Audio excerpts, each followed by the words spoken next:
அன்பான உறவுகள் அனைவருக்கும் சந்தோஷமான வணக்கம். மற்றும் ஒரு காணொலியில உங்க எல்லாரையுமே சந்திக்கிறோம். இந்த காணொலியில என்னத்தை பத்தி பேச போறோம் அப்படின்னா, ஒரு மிகப்பெரிய ஒரு நாவலை பற்றி உங்களுக்கு நான் இன்னைக்கு சொல்ல போறேன். சாகித்ய அகாடமி விருது பெற்ற ஒரு நாவல், கவி பேரரசு வைரமுத்து அவர்கள் எழுதிய ஒரு நாவல். கள்ளிக்காட்டு இதிகாசம் பற்றி நிறைய விஷயங்களை இன்றைய நாள்ல உங்களுக்காக நான் சொல்ல போறேன். இந்த புத்தகத்தை பத்தி சொல்லணும் அப்படின்னா, நம்ம 1958ஆம் ஆண்டு காலப்பகுதிக்குள்ள போகணும். ஏன் அப்படின்னு சொல்லி கேக்குறீங்களா? இந்தியாவுல வைகை அணை கட்டப்பட்ட போது அதனை சுற்றி உள்ள 11 கிராமங்கள் அழிவடைந்து போகிறது. அதுல ஒரு கிராமம் எங்களுடைய கவி பேரரசு வைரமுத்து அவர்களுடைய கிராமம். இந்த கிராமம் அழிவடைந்து போகின்ற பொழுது எங்களுடைய கவி பேரரசு வைரமுத்து அவர்களுக்கு வயசு 9-10 இருக்கும்.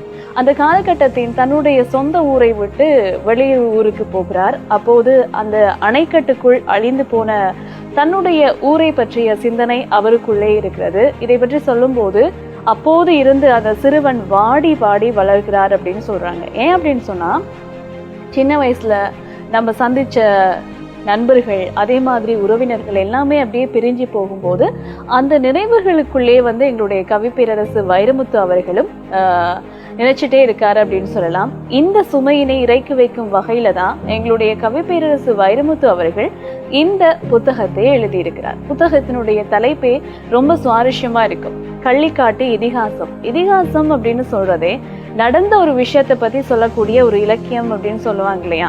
அந்த மாதிரி இந்த நாவலில் வரக்கூடிய கதாபாத்திரங்கள், அதே மாதிரி கதாபாத்திரங்களுடைய பெயர்கள் மட்டுமே கற்பனையே தவிர கதை முற்றும் முழுதாக நடந்த உண்மை சம்பவம் அப்படின்னு சொல்றாரு.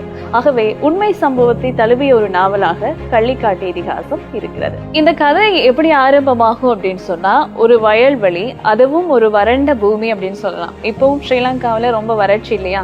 அந்த மாதிரி ஒரு கிளைமேட்ல இருக்கக்கூடிய ஒரு வறண்ட பூமியில இருந்துதான் இந்த கதை ஆரம்பமாகுது. இந்த நாவலின் மிக முக்கியமான ஒரு கதாபாத்திரம் யார் அப்படின்னு சொல்லி பாத்தீங்கன்னா, எங்களுடைய பேயத்தேவர். இந்த கதாபாத்திரத்தை எப்படி எங்களுடைய வைரமுத்து அவர்கள் உருவாக்கி இருப்பார் அப்படின்னா, தன்னுடைய தாய் வழி தாத்தா, அதே மாதிரி தன்னுடைய தந்தை வழி தாத்தா 2 பேரையும் சேர்த்த ஒரு கதாபாத்திரமாக இந்த பேயத்தேவர் அப்படிங்கிற ஒரு கதாபாத்திரம் இருக்கும். இந்த கதாபாத்திரம் தான் நாவலினுடைய ஆரம்பத்திலிருந்து கடைசி வரைக்கும் பயணப்படும். ஒரு விவசாயினுடைய வறுமை, வறண்ட பூமி, அவருடைய காதல், குடும்ப சுமை அப்படின்னு சொல்லி எக்கச்சக்கமான விஷயங்களை சொல்லக்கூடிய ஒரு நாவல் கள்ளிக்காட்டு இதிகாசம். இவருடைய பேரன் தான் எங்களுடைய மொக்கராசு. இவரும் கூட பேயத்தேவரோட பயணப்படுற ஒரு கேரக்டரா எங்களுடைய கள்ளிக்காட்டு இதிகாசத்தினுடைய நாயகன் படிச்சிருப்பாரு. அதே மாதிரி தன்னுடைய பிள்ளைகளான செல்லத்தாயி, மின்னலு, அதே மாதிரி சின்னு அப்படின்னு சொல்லி நிறைய கேரக்டர் இதுல வருவாங்க.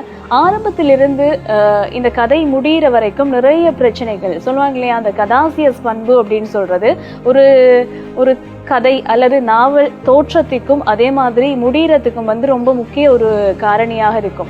அந்த கதாபாத்திரங்களுடைய முரண்பாடு, அவர்களுக்கு ஏற்படக்கூடிய பிரச்சனைகள் எல்லாத்தையுமே சமாளிச்சு ஒரு விவசாயி தன்னுடைய வாழ்க்கையை வாழ்றாரு. இந்த பிரச்சனை எல்லாம் எப்ப தீரும் சொல்லுவாங்க இல்லையா?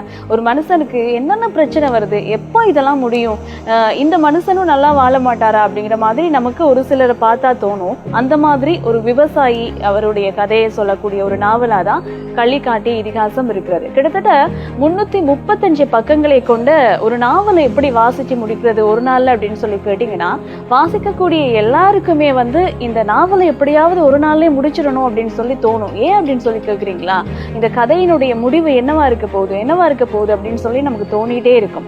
இந்த கதையை வாசிச்சுட்டு, இந்த நாவலை வாசிச்சுட்டு ஒருத்தர் இந்த புத்தகத்தை பத்தி எழுதும் போது சொல்லியிருந்தாரு, ஒரு ஆறு போயிட்டு இருக்க நேரத்துல வேகமா வரக்கூடிய தண்ணி என்ன பண்ணும் அப்படின்னா, அந்த ஆறுக்குள்ள இருக்கக்கூடிய விஷயங்கள் எல்லா பொருட்களையும் ஆழத்துல தள்ளிட்டு அதனுடைய வேகத்துக்கு போயிட்டே இருக்கும் அப்படின்னு சொல்லுவாங்க இல்லையா? அந்த மாதிரி இந்த நாவல்ல வரக்கூடிய பக்கங்கள் எல்லாத்தையும் கடந்து போற ஒரு தண்ணியா தான் நம்ம இருப்போம்.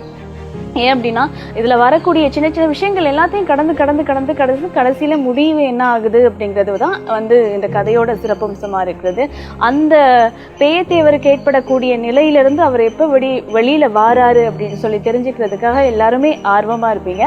இதை தெரிஞ்சுக்கணும் அப்படின்னா இந்த புத்தகத்தை ஒரு முறை வாசிச்சு பாருங்க. இன்னொரு புத்தகத்தை